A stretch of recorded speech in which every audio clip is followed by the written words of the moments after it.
ప్రతిరోజు మీలో రగిలే ఆ శక్తిని మీరు కేవలం ఒక కోరిక అని మాత్రమే అనుకుంటున్నారా? కానీ నిజంగా అది ఒక దైవిక సంకేతమా? వేల సంవత్సరాల క్రితం మన ఋషులు ఒక రహస్యాన్ని కనుక్కున్నారు. కామశక్తిని అణిచివేయకండి, దాన్ని పైకి లేపండి అని వాళ్ళు అంటున్నారు.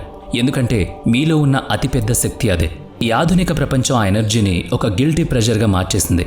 కానీ తంత్ర, యోగ, వేదాలు మాత్రం అదే శక్తి ఆత్మజ్ఞానానికి స్వచ్ఛమైన ద్వారమని చెబుతున్నాయి. దాన్ని వదిలేయమని మాత్రమే మీకు నేర్పించారు. కానీ అదే శక్తి నుంచి బ్రహ్మచర్యం, బ్రహ్మం రెండూ మేల్కొంటాయని ఎవ్వరూ చెప్పలేదు. ఇది సాధారణమైన విషయం కాదు. మీ శరీరం, మనస్సు, ఆత్మ ఇలా ప్రతి ఒక్కదాన్ని మార్చేయగల పవర్ ఇదే. లక్ష్యం లేని కోరికలతో, దాన్ని మళ్లించే సుఖాలతో మీరు ఇప్పటికే విసిగిపోయి ఉంటే ఈరోజు టాపిక్ మీకోసమే. ప్రపంచం మొత్తం అణచివేసిన, యోగులు మాత్రమే నిద్రలేపిన ఒక అద్భుతమైన శక్తి గురించి మాట్లాడుకోబోతున్నాం. ఇక్కడ మీరు ప్రశ్న అడగొచ్చు, ఇది కేవలం సెక్స్ గురించి చర్చ కాదు, మీలో దాగి ఉన్న ఒక అగ్ని గురించిన విషయం. అది సరైన దిశలో వెలిగించగలిగితే మిమ్మల్ని అమరుల్ని చేస్తుంది. శృంగారం అనేది కేవలం ఒక అవసరమని మాత్రమే చిన్నప్పటి నుంచి మీకు చెప్పారు. అది శరీరానికి సంబంధించిన ఒక బయోలాజికల్ ప్రాసెస్ అని అన్నారు. అందులో ఎలాంటి పవిత్రత, ఎలాంటి దిశ లేవని చెప్పారు. కోరిక పుట్టగానే దాన్ని తీర్చేసుకుని వదిలేస్తారు. కానీ ఇక్కడ ఎవరైనా ఒక ప్రశ్న అడిగారా? ఇది కేవలం శరీరానికి సంబంధించిన ప్రక్రియ అయితే దాని ప్రభావం అంత బలంగా ఎందుకు అనిపిస్తుంది? ఈ ఎనర్జీ కేవలం శరీరానికే ఎందుకు పరిమితం కాలేదు? అది మీ ఆలోచనను ఎందుకు కంట్రోల్ చేస్తుంది? మీ కలల్లోకి ఎందుకు వస్తుంది? వీటన్నిటికంటే ముఖ్యంగా దాన్ని పదే పదే అనుభవించినా కూడా మనస్సు లోపల ఎందుకు ఖాళీ అనిపిస్తుంది? నిజమేంటంటే మీలో కదిలే ఆ శక్తి కేవలం కామవాంఛ మాత్రమే కాదు, అదొక సంకేతం. ఈ విశ్వంలోనే అత్యంత పురాతనమైన, పవిత్రమైన, బలమైన తరంగం అది. అది అప్పటికే మీలో పుట్టింది. మన శాస్త్రాల్లో దీన్ని కామశక్తి అని పిలిచారు. ఈ విశ్వం పుట్టడానికి కారణమైన శక్తి కూడా అదే. దేవతల కంటే ముందే కామం పుట్టిందని ఋగ్వేదం చెబుతోంది. ఇదేదో సాధారణమైన కోరిక కాదు. ఇది చైతన్యం తాలూకు మొదటి కంపన. శూన్యాన్ని అస్తిత్వంగా మార్చడానికి పుట్టిన మొదటి ఆలోచన అది. ఈరోజు అదే కామశక్తి మీలో కూడా ఉంది. కానీ ఆధునిక సమాజం ఆ శక్తిని గుర్తించడం మానేసింది. మనం దాన్ని ఒక గిల్ట్ ప్రెజర్గా మార్చేసుకున్నాం. ఈ వీడియో ముఖ్య ఉద్దేశం దాని గురించే. ఇదంతా శృంగారాన్ని వ్యతిరేకించడం కోసం కాదు, ఆ స్థాయి నుంచి పైకి ఎదగడం కోసం చేసే ప్రయత్నం. కామవాంఛ అనేది కేవలం ఒక ప్రవేశ ద్వారం అని అర్థం చేసుకోవాలి. ఆ ద్వారం గుండా వెళ్ళి మీరు బ్రహ్మజ్ఞానాన్ని చేరుకోవచ్చు. నా లైఫ్లో ఏదో మిస్ అవుతోంది, నా ప్రయాణం అసంపూర్ణంగా ఉండిపోయింది అని మీలో ఎప్పుడైనా అనిపిస్తే మీరు అణచివేసిన లేదా నిర్లక్ష్యం చేసిన ఆ ఎనర్జీనే అందుకు కారణం కావచ్చు. ఇప్పుడు ఆ అగ్నిని గుర్తించాల్సిన సమయం వచ్చింది. ఎప్పుడూ మీలోనే ఉన్నా కానీ ఎవ్వరూ చెప్పని ఒక రహస్యంతో కనెక్ట్ చేయాలి. కానీ మన ఋషులు ఎప్పుడూ అలాంటి తేడాను చూపించలేదు. కామశక్తి, ఆత్మశక్తి వేర్వేరు కావని వాళ్ళు చెప్పారు. కామశక్తి మారితే ఆత్మశక్తిగా మారుతుంది అన్నారు. వేదాల్లో, తంత్రశాస్త్రంలో, యోగంలో కామాన్ని ఎక్కడా కూడా నిషేధించలేదు. మీరెప్పుడైనా గమనించే ఉంటారు, కొందరు సాధువులను, యోగులను లేదా గొప్ప వ్యక్తులను చూడగానే మన మనస్సు వెంటనే శాంతిస్తుంది. ఎందుకంటే వాళ్ళు తమ కామశక్తిని ఒక అవేర్నెస్గా మార్చేసుకున్నారు. వాళ్ళ ఎనర్జీ భోగాల పాలవ్వదు, వాళ్ళ లోపలే స్టోర్ అయి ఉంటుంది. అలా నిల్వ ఉన్న ఎనర్జీ ఒక వజ్రంలాగా మారుతుంది. ఆ ఓజస్సే మీ ఆత్మశక్తికి పునాదిగా అవుతుంది. కాబట్టి మరోసారి మీలో ఏదైనా కోరిక పుట్టినప్పుడు దాన్ని అణచివేయకండి. దాన్ని గమనించండి, అర్థం చేసుకోండి. దీన్ని కేవలం సుఖం కోసం వృధా చేయాలా, లేదా నా చైతన్యానికి వెలుగుగా మార్చుకోవాలని మిమ్మల్ని మీరు ప్రశ్నించుకోండి. ఇప్పటి వరకు మనకు 2 దారులు మాత్రమే కనిపించాయి. ఒకటి, ఎలాంటి లిమిట్స్ లేకుండా కోరికల్ని స్వేచ్ఛగా అనుభవించడం. రెండోది, ఆ కోరికల్ని వ్రతాలు, తపస్సు పేరుతో బలంగా అణచివేయడం. కానీ 2 దారులు అసంపూర్ణమైనవే. అణచివేసినంత మాత్రాన కోరిక చావదు. అది లోపల ఎక్కడో దాక్కుని కోపంగా లేదా అసహనంగా ఉండిపోతుంది. అలాగే భోగాలను అనుభవించడం వల్ల ఎప్పటికీ సంతృప్తి కలగదు. దాహం తీర్చుకోవడం కోసం ఉప్పు నీరు తాగినట్లే ఉంటుంది. మరి దీనికి పరిష్కారం ఏంటి? దాన్ని మార్చుకోవడమే అసలైన పరిష్కారం.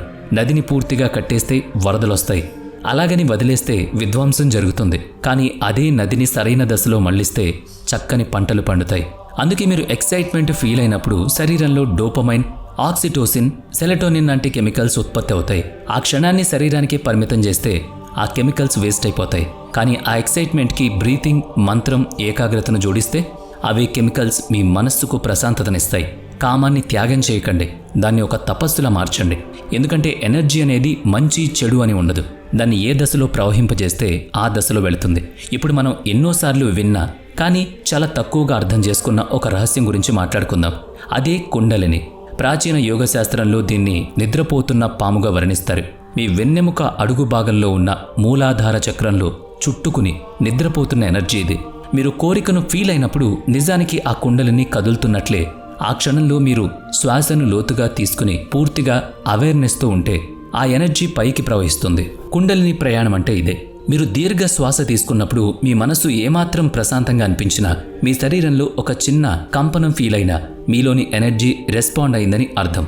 ఇప్పుడు మనం ఈ ఎనర్జీ కేవలం ఒక జ్ఞానంగానే కాకుండా ఒక అనుభవంగా మారే దిశలోకి వెళుతున్నాం. కానీ అంతకంటే ముందు మీకు మీరు ఒక చిన్న మాట ఇచ్చుకోండి, ఖచ్చితంగా నేను ఏకాగ్రతతో ఉంటాను అని.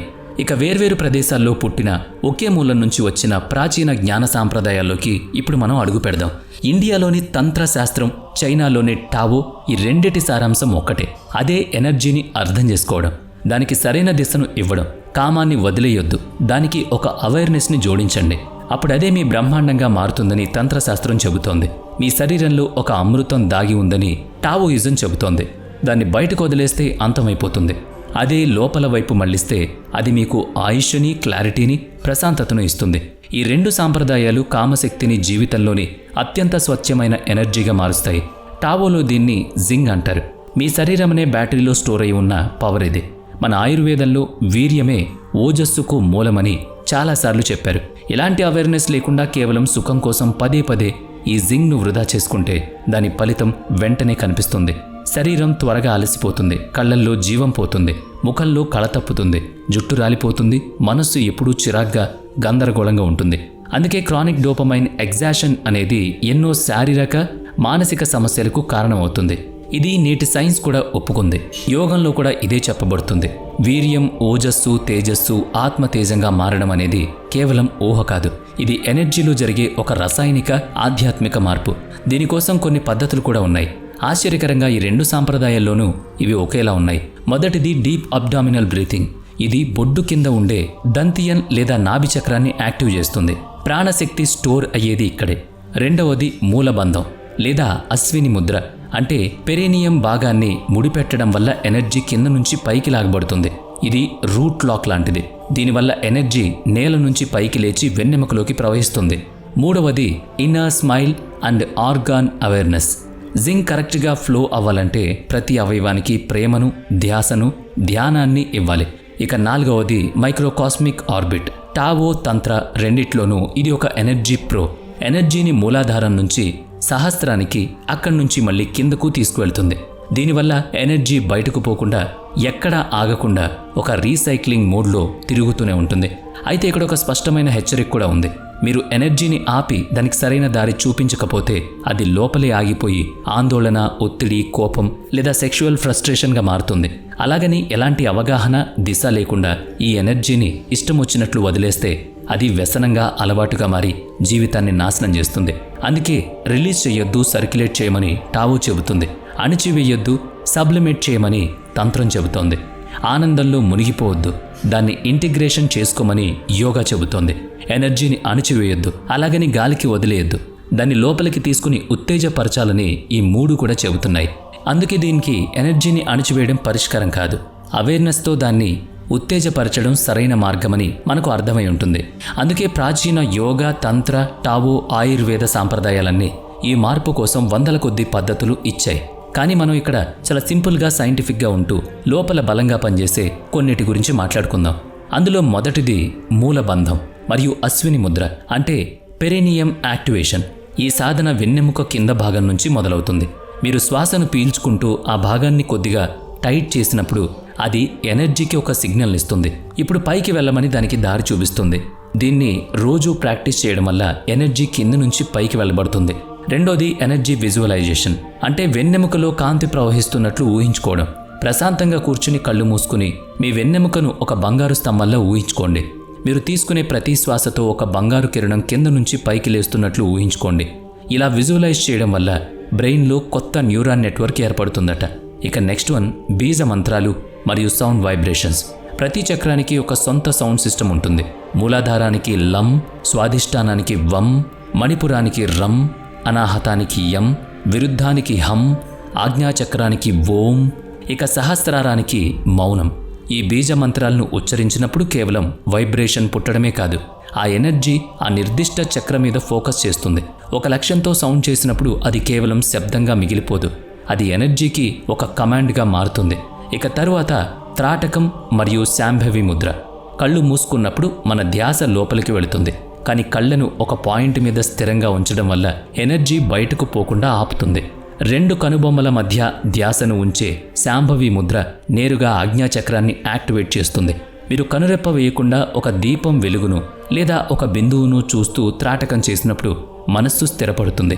ఆ స్థితిలో ఎనర్జీ ఫోకస్ అవుతుంది. ఇక నెక్స్ట్ సంకల్ప శక్తి అంటే రోజువారీ ఎనర్జీ డిసిప్లిన్.